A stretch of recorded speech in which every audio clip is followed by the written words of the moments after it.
doesn't need an S because it is a plurality of individuals. Well, I think the other thing that it's interesting is that him referring to people on the stage as white folk. I mean, Nye's not white folk. Adam's not white folk. XG's not white. I'm not white. You're not white. Sarah's not white. Hakima's not white. My people were conquered by the Moors, so I'm not white. So, I mean, like, who in the fuck on this stage is even white? He ran away. Yeah, it's very interesting. Very interesting. Hakima doesn't like when I bring up the Moors. He thinks that the raping and the pillaging of the Portuguese people was the God-given right of them. I love it, man. It's funny because like they didn't rape or pillage, but I like the recognition that they helped save their people. But does anyone have a link? It's pretty funny. Damn, shit, I tell her, love. Your voice is so low, Hakima. And it's distorted, Hakima. It's so bad. That's probably why I do that. It's my ADHD. No, you did it with Roger, and we can hear him just fine. No, his voice is really bad. But does anybody have a link to this 900-page bill? I'm going to sit down and read it because I can't stand people just saying things that's going to give me heart attacks. Go to a site called Read the Bill, and it'll read it to you, and you could speed it up. I think that's probably the best way to consume something like this because it's. I need to read myself. I can't listen. No, if your ADHD set it the speed at 1.5. Do you with know the ADHD, where I find a PDF? My God. I know. He was telling me you could also find the audio, and I was just saying if you put it at 1.5 with ADHD, it doesn't allow for your brain to get distracted when you're listening. I'm a fast reader, though. Okay, there's a link. There's a link. Just look in the chat. Thank you. It's probably above the reading comprehension level of. I know, but I just said it because I didn't want to hear any more talking. Well, but you didn't let me finish. I was going to say a graduate of Compton Community. Oh, dude, that 1.5 speed definitely works. I watch a lot of YouTube now, and I tend not to get distracted and switch to the next video. Yeah. So if you have ADHD, it definitely helps. I thought it was stupid. When I had a commute and I was going an hour and a half each way, I would put on. I would go and listen to like a podcast, and I would throw that on. Audiobooks, the same thing, and I flirted with different speeds. 1.5. If it's something that I already kind of know and missing a note here or there would be okay, I could throw it on 1.5. But for me to really digest something, it's 1.25 is where I would listen to it at. But I've fucked around, put it up to like 2.0. At a certain point, when the voices start sounding like chipmunks and they're going really fast, the only way that I would do that is if I was like listening to like a recap of like, let's say if I missed an episode of like Raw, I watched pro wrestling and I was listening to people comment on what happened because I don't need to catch every detail. Then I can listen to something like that. Yeah, for the most part, what I'll do, like, whenever I'm listening to stuff on YouTube, most of the time it's just fucking political debates or whatever. So for the most part, when I listen there, a lot of them speak like they have an aneurysm, so I have to put them at 2x speed to be able to like get your fucking point out. Holy shit, you can't just speak like 2 words a minute. But for someone like Destiny, for example, he speaks fast as shit already. So I can just put him on like 1.5 or 1.25, and that'll be fine with him. Yeah, I have a tendency to get distracted and or see something down in the next clip, and I'm like, that looks interesting. Right. Let's click on that one. And it's like I made it 26 minutes into the 2-hour podcast that I was actually enjoying. Surprisingly enough, I wasn't actually a big fan of Rogan's podcast and him personally. And then I started watching his podcast, and I came across the episode about coyotes, and I was like, who the fuck would watch a 3-hour episode about coyotes? And I was like, you know what, fuck it, there's nothing else to watch. So I just clicked on it, and by the time I got to the end, I was like, oh my god, it was only fucking 3 hours? Like, I need 3 hours more of this shit. It was fucking fascinating. Another thing that Rogan does really well is that he's inquisitive, naturally inquisitive. He's relatively intelligent. Like, I don't think he's like, like a super brain. but he's relatively intelligent. He's genuinely curious. So the people that he brings on, he's having conversations that he has questions that he wants the answers to, and then because of that,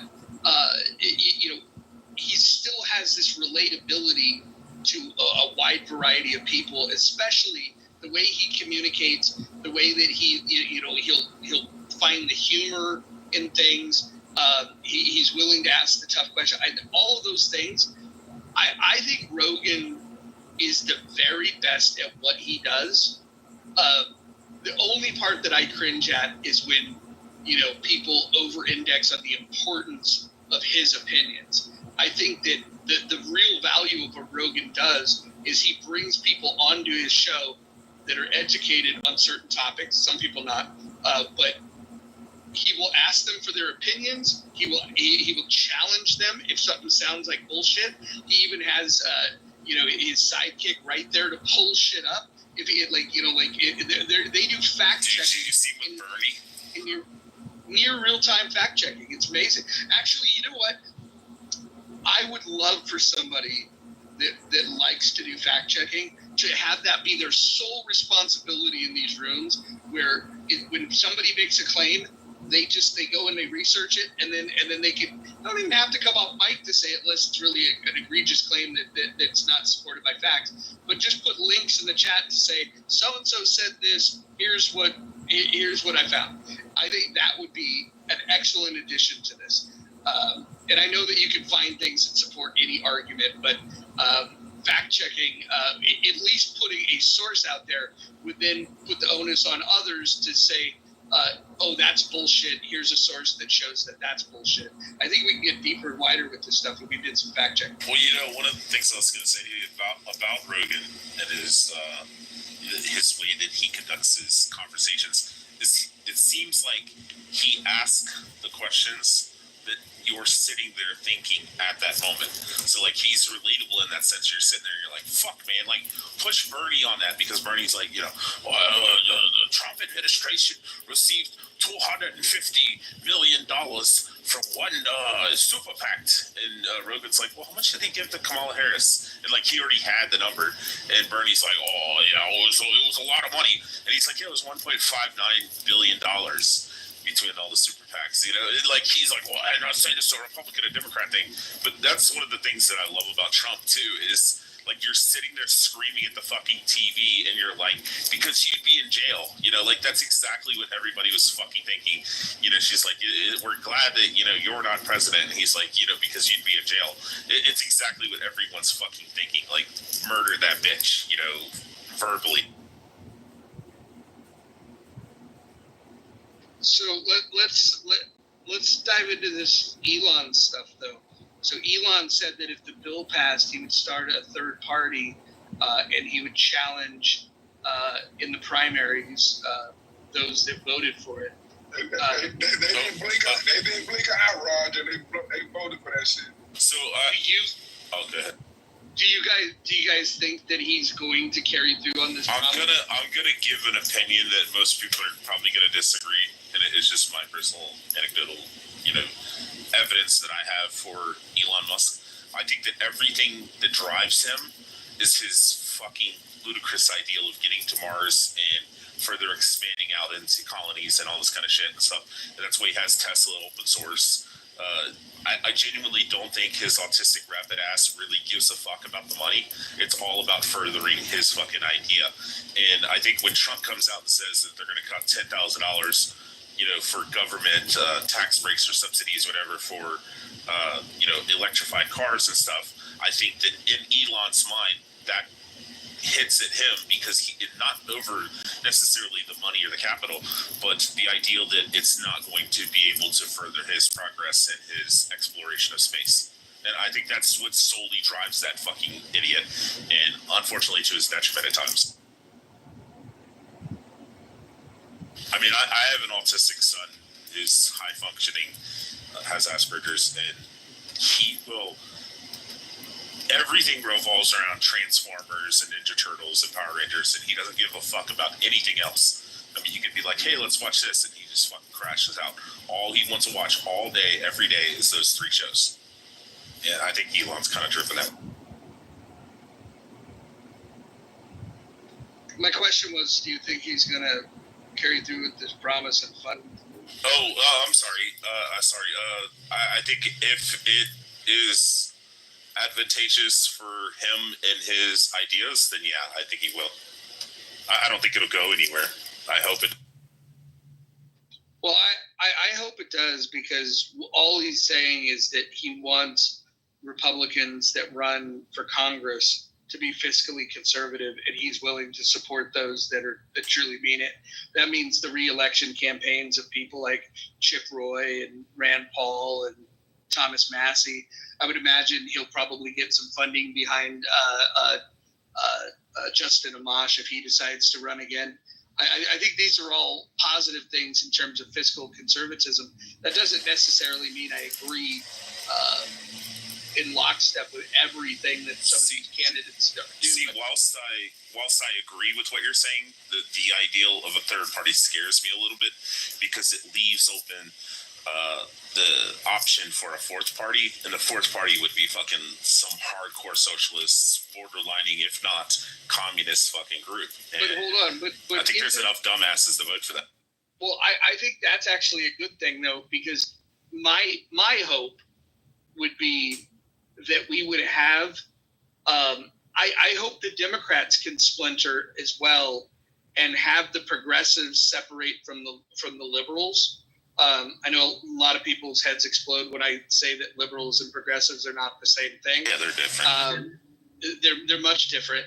And if the liberals and the progressives had their own parties, then we would see, like what people really believe in. And by the way, if the progressives were to factionalize and have a candidate out there that draws some of those liberal voters into the progressive camp, I think that only makes it easier for somebody that's more sound principle on the opposite side of the spectrum to be able to win. And so I would ideally like to see four parties where we can have hardcore left, hardcore right, middle left, middle right. And I think if we had that, even if that meant that there becomes a couple of members of Congress or the Senate that represent the fringes, I think what happens is we drive people back to the, to where you can actually have conversations, which is center left. I mean, moderate Democrats, moderate Republicans, Nazis, and commies. Yeah. Well, the one thing I was going to mention, Mojo, is, I understand what you're saying. It's like when I hear Ben Shapiro say that, taxation is theft. And I'm like, I get what you're saying. I agree with the sentiment. But at the same time, I don't believe in society, and I don't believe in this generation and the generation that's coming after this. To actually step up and go, hey, there's a fucking pothole in the road. We should fix that. No. Let's just buy fucking rims and PS5s and PS6s. And I mean, we've seen this with the stimulus shit where the majority of people did.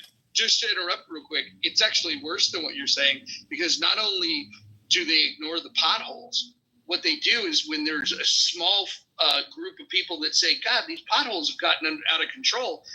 In Oakland, they have a group of people that if you tell them where the potholes are at, they'll go in the still of the night and drop all of the material in the street that's necessary to pave the roads. And then another group of people will follow that Reddit thread, and they will actually go fix the pothole. So you have some people that are providing the material and others that are doing the labor.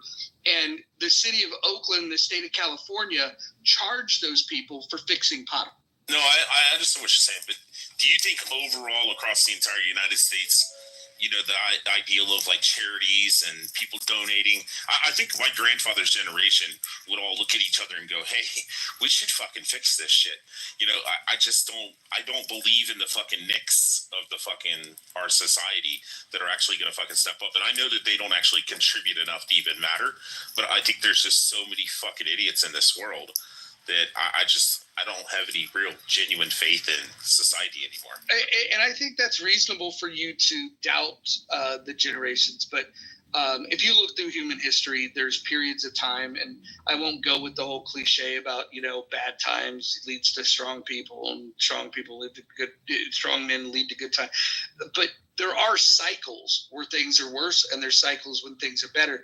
I think that just a study of history says that we're not just in a complete downward spiral. There will be good times again. Which generation leads to that? I don't know, but I believe in that.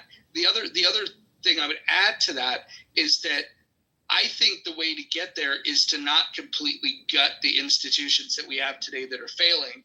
I think that's gonna happen. Restructure. But we have to first build parallel institutions to be able to allow people to say, wow, that works and that doesn't. For example, when I say Social Security should be privatized, I didn't just come to that opinion by saying that, hey, I think that that's a good theory. I looked at what happened when the Galveston folks in the 1970s were able to exploit a then loophole that's been closed since, to be able to move their money and invest it privately from Social Security and then 10x the return that everybody else was getting on Social Security. So I can actually look at a parallel plan, and I can provide the evidence that privatization of Social Security led to better outcomes. Yeah, I mean, for me, like social safety nets, I kind of pulled on both directions. I see the example of my grandmother and stuff like that, who couldn't afford food, and people did come in and help her and stuff like that. But the government itself was only offering like a couple $100 a month and shit to like help her out financially, because she was disabled. But in the same breath, when I'm in my 20s and I'm at the crab stop on MLK in Daytona Beach, Florida, and I go in there and a girl's paying for $500 worth of fucking crabs for a party on her SNAP card, and then paying $50-$60 extra to have them cooked, the raw crabs. And I see that type of shit, and I'm like, this bitch is getting fucking $1,000 a month for food stamps, but my grandmother can't even get any fucking assistance because she doesn't have 17 fucking kids like this lady. I mean, it just sucks. I mean, there is people in need that actually need the shit. And, for the people that are disabled and elderly and shit like that, if we want to take care of them through charitable donations, and even if you want to consider, something like SNAP as a charitable thing, to take care of the people that can't take care of themselves. But then you just have other motherfuckers that just go around and get fucking $1,000 a month or $2,000 a month on SNAP, and just fucking, they're physically able, and the same lady that bought $500 for the fucking crabs was in a fucking late 90s, early 2000s fucking Buick on fucking 22s with like 10,000 watts bumping in the fucking trunk, and she's in there paying for fucking crabs and shit. So let me ask you a question, Rich, because if you look at large sums of money that come out of seniors' accounts, when their grandchildren fuck up and have to be bailed out, do you think that there should be a certain government limit as to how much financial abuse the elderly people should be able to sustain due to their younger knuckleheaded children? Wait, because that was kind of the point that I was getting at. Like, you don't know how many times I see on a daily basis where people know that mom has a house. No. I paid out of pocket. Thank you very much. So it was the other way around. I was supporting my mom, not the other way around. So if you look at some of the people that I deal with on a regular basis, they see that their parents have $1.5 million house. But the parents aren't able to age in place because they need a certain amount of care. So what they'll do is they'll try to cut corners, right, to avoid having to sell that house, because the kids otherwise want to benefit off of that house and the fruit of their parents' hard work to enjoy their money after they're gone, versus a person who's able to benefit from their own sold house to be able to go into a facility where they're able to get dignity and age in place. I think there's a bigger conversation. Like, as people have this colloquial conversation from 2020 about generational wealth, I think that people took away the wrong message. Generational wealth doesn't mean that your parents should have to work themselves into a damn near an early grave, and when they're at the very end of it, they should sacrifice their well-being and their quality of life so that you can go and buy your child a Tesla when you send them off to college as an adult. That, to me, is just, I mean, I don't know why people don't see what's happening.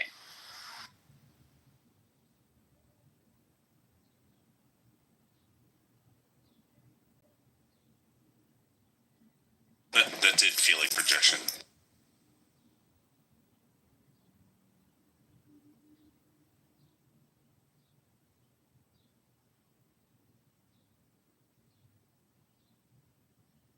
So if you're appointed as a conservator and you know that there are assets that the person that you're supposed to be caring for has that are there to work for the benefit of the person that you're supposed to be taking care of, but then you choose not to go through those resources because you know on the back end that you're going to inherit it, you don't think that that's elderly abuse? And you don't think that that puts a very unfair burden on American taxpayers? Wait, let me ask you a question. Did these people not have food to eat? Or are you just talking about, well, they couldn't get into the one with the golf course, so they just got into a regular nursing home? There are no assisted living facilities in California that have their own golf course. I was being facetious. So no, but it's a very extreme example, and I don't think that people understand, Rich, how big of a problem it is. Okay, You have a bunch spas. of people who are moving money around, who are abusing laws, and otherwise squandering their parents' resources and ignoring their quality of life so that they can contribute to this effort of maintaining and preserving generational wealth. They're cheating. So it's not like they're actually growing or continuing the business of their said parent to be able to scale their own generational wealth. They're basically preserving what little their parents left behind that really should be speaking to their quality of life, and they're getting second tier options for their parents so that they can monetize on the back end. You don't think that that's elderly abuse? Yes, I would just like to say. And that's my I would and just I like to say that it's very nice to peer into the other side of the world. Good. No, I think it's happening a lot more than people like to admit to, and it is very much so a real problem, and it is very much so elderly abuse.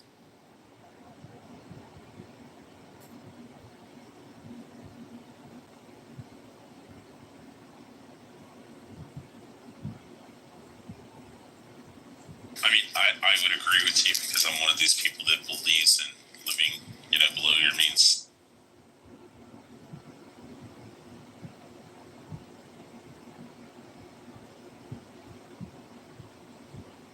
What do the elderly do anyway, other than just sit there? They got a Tesla, or they got a Honda Accord instead of a Tesla. Some of them still actually work, XG.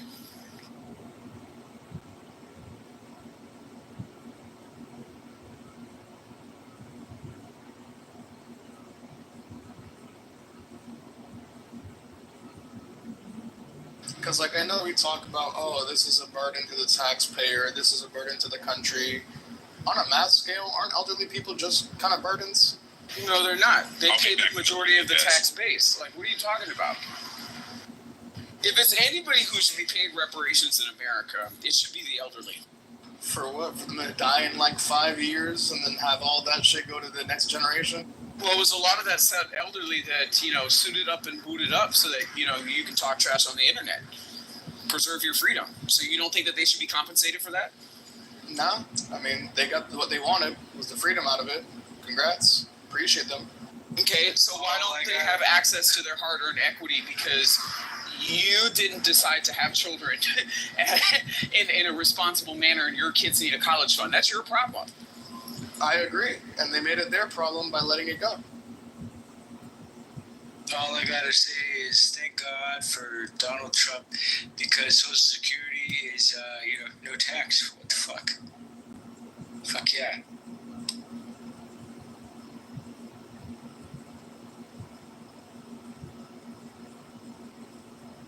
Look at how many Democrats allowed that to be a problem. It took one orange man to say the quiet part out loud.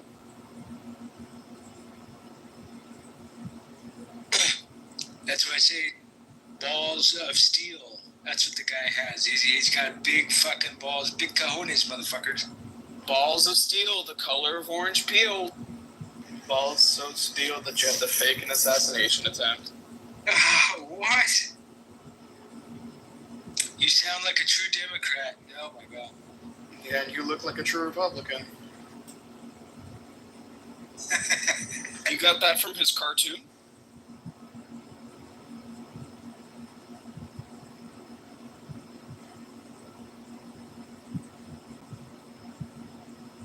Fourth of July, what are you guys doing tomorrow? Working. As am I. Oh, see, we have so much more in common than you think, XG. I think we just both are employed. I don't think there's that much in common, Adams. I'm not gonna lie. No, but there's a whole lifestyle and ideology behind that. That's fair. Holy shit, a Democrat that works. Oh my God, white guy, that was so white of you to say.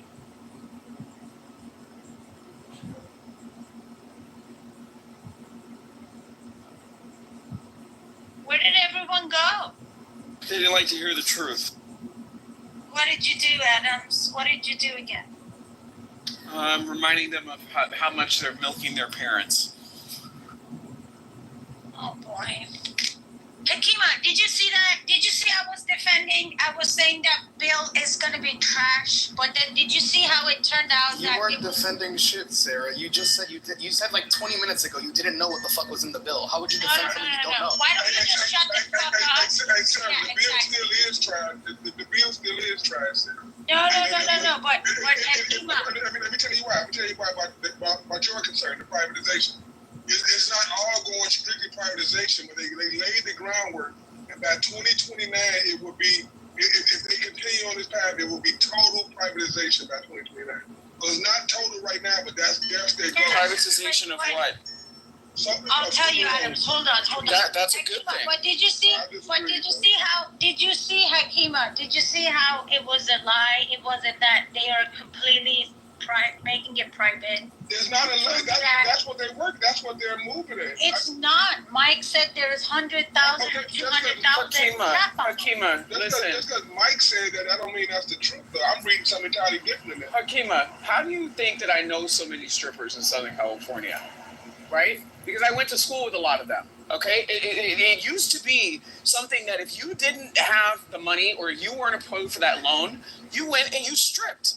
That's just what it is. You got to use what you got to get what you want. Okay? So at the end of the day, why is it okay for the same generation where people are selling pussy on OnlyFans? Okay? And you mean to tell me that this generation has no options? They don't even have to get all the way naked. They could just take pictures of their feet, okay, and buy themselves a new Tesla. I'm sorry. The party is over, Hakima. I don't want to be paying any more for these knuckleheaded kids to spend $100,000 to get a liberal studies degree to work at Starbucks. I'm sorry. It's pretty messed up that you're promoting prostitution when they just convicted. I said promoting stripping. There's nothing wrong with stripping. You know what it leads to, and I do. You're promoting prostitution when they just Stripping is not prostitution, dude. That's pretty bad. It's not. Well, then don't work the night shift, okay? Strip. I'm in the finish strip club. Go home with your tips when the sun goes down, okay? You know what happens in the street after the lights go out. So again, just to say that, listen, there are some of the most respected women on Park Avenue that only met their husbands because they were strippers. Okay, so I find nothing wrong with stripping. Now, hoeing, that's a whole nother thing. Just because you're a stripper don't make you a hoe. Just because you're a hoe doesn't make you worthy of being a quality stripper. Yeah, I'll put it this way. I just find it funny. You got some lazy strippers out there. That's why you have bitches sucking dick in the champagne room. The bitches who know how to dance and who look good, they're making money and they're not sucking dick.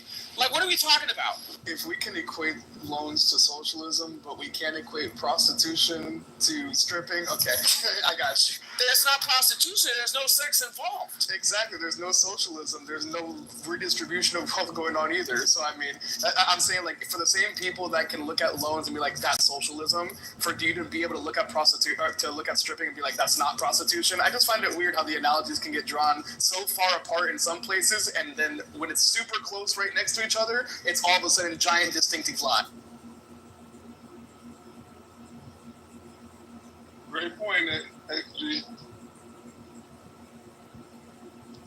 Yeah, it's funny because I had a girl once explain it all to me, and because I thought it was prostitution too. You know, I was on the Hakima side of things, and she explained to me, no, it's not, because we're not having sex. You know, and so anyways, it just I was dumbfounded.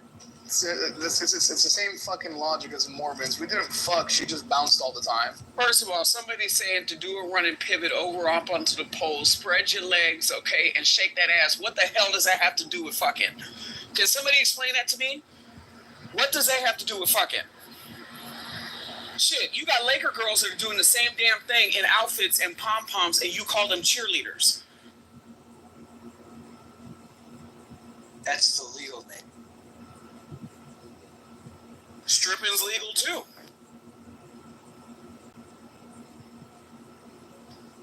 Never thought I'd see the day Adams be pro sex work. How is it sex work with no sex? I don't know, maybe sexual activities. Last time I checked, I don't think that lap dancing is necessarily non-sexual. Because it's not. So giving someone a lap dance isn't sexual. Come on, Adam, stop. You know, Adams, no, it's not. No, please, man. Okay, so Adams, if I were to give a random person a lap dance right now, I wouldn't get accused of sexual harassment? It depends on how you look at it. Oh my fucking God, Adams, bro. Upside down, straight forward, backwards. Okay, Only sexual. only if you're working with them, you know. We can find how all these music artists are. So WAP is not. Is WAP sexual? By Cardi B, is that sexual, Adams? Or no, because no sex was involved. You can tap your coworker's shoulder, and that can be sexual harassment. Well, no, but Cardi B and Megan, those are sex workers. Okay, what are you talking about? Okay, now you lost me. Like, what are you talking about? What are you talking about? Adam, last time I checked, y'all bashed Megan Thee Stallion and Kamala Harris for the sexual dances. So now that's sexual. Right. It's not fucking. Hello, stripping is not sexual. Please fucking stop it. Stop it, Adam. It's not. Adams, I don't know why you're choosing to die on this hill, bro. So in other words, like, why do you go to a strip club? You go to a strip club because you want your dick sucked, or you want your dick to be hard, right? So. I go to the strip club to meet people. I'm telling you, I don't know what y'all are talking about. They got some good chicken wings up in there. I go in there to meet people. Okay, I go in there to. That's how you know somebody go too much, when they say, I go because the food is good. And why do you think my sales numbers are where they are? You know what? Okay, so at the end of the day, thank you.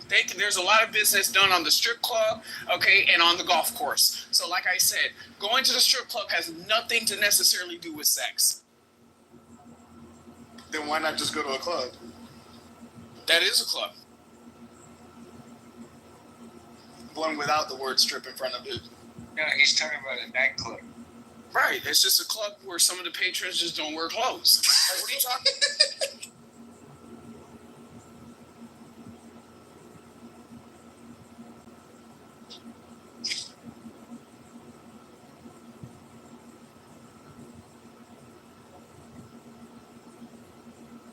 Shit, I'm a conservative, not a prude. Like y'all make it sound like I'm walking around in a penguin nun suit or some shit, shaking my fingers, saying you're all going to hell. Well, kind of.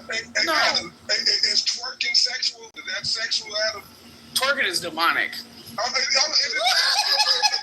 is it demonic? It's demonic because of what? Because it's too sexual? What is it? Let me know. No, it's demonic because they're gyrating all over the place for no reason. They must be possessed by the devil. So who is demonic? At least No, but at least the strippers are coordinated, right? You can tell that the strippers are in control over their movements, okay? They know they need to make that money, they shaking that ass, okay? But somebody who's twerking, you just hearing music and you letting the devil take over. No, but if somebody's twerking, especially like at a public place, that might be like the little mating call to get somebody to come over. So, I mean, they got a purpose in what they doing too. They coordinated, just not with someone else. Well, they need to twerk in front of the church, okay? And let the Lord come in. That's exactly what they need to do. They need to do a mating call for the Lord. Adams is down on a crazy hill right now. We'll let you down, Adam. Yeah, we'll let you have that take, Adam. Now, next room that I'm in, and I hear some shit about sexual deviancy or some shit, I'm gonna bring up the point about how you don't think that giving lap dances or strip clubs are sexual in any way whatsoever. XG, you're not taking mental notes. Hakima knows I've worked at a strip club. Like, this is nothing new. Like, this is absolutely nothing new. It's not about you having worked there. It's about you saying that it's not sexual. No, I did work there, and it wasn't about sex. I needed the money. So again, just because somebody's up in the strip club doesn't mean it has anything to do with sex. Okay, so you're telling me that the majority percentage of people that come as patrons to a strip club aren't there for something sexual? Yes. Come on, Adam, you full of shit. Like, I know a lot of women that just like to go just to be with their men. Like, what